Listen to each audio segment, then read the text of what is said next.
La nouvelle réglementation environnementale qui va se déployer en début d'année prochaine, la RE 2020, va être un vrai choc industriel, une vraie révolution pour notre secteur.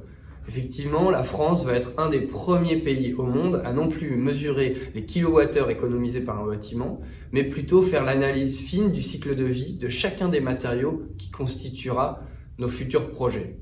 C'est tout à fait enthousiasmant parce que cette réglementation, souhaitée par l'État, va pousser à faire de l'immobilier beaucoup plus qualitatif, bon pour les habitants et bon pour la planète.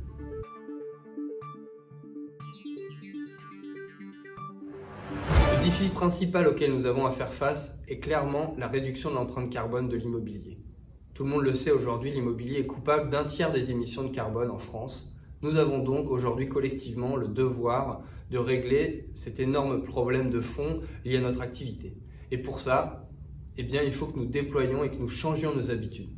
Remettre au cœur de nos dispositifs de conception des matériaux vertueux, biosourcés, le bois bien sûr, capable de stocker le carbone plutôt que de l'émettre, pour produire ainsi des bâtiments dits bas carbone qui vont être capables de réduire de 30 à 50% leur empreinte carbone par rapport à des bâtiments classiques.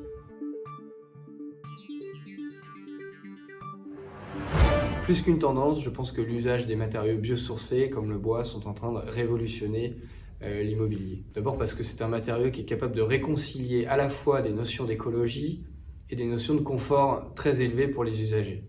Ensuite, c'est également un mode constructif qui révolutionne totalement la manière de concevoir nos chantiers et de les réaliser avec très peu de nuisances, très peu d'impact. Et on le voit bien en fait aujourd'hui, les investisseurs ne s'y trompent pas. Ils se dirigent massivement vers ce type d'actifs, à la fois pour des notions de grande pérennité, de grande qualité également, puisqu'ils cherchent des investissements durables.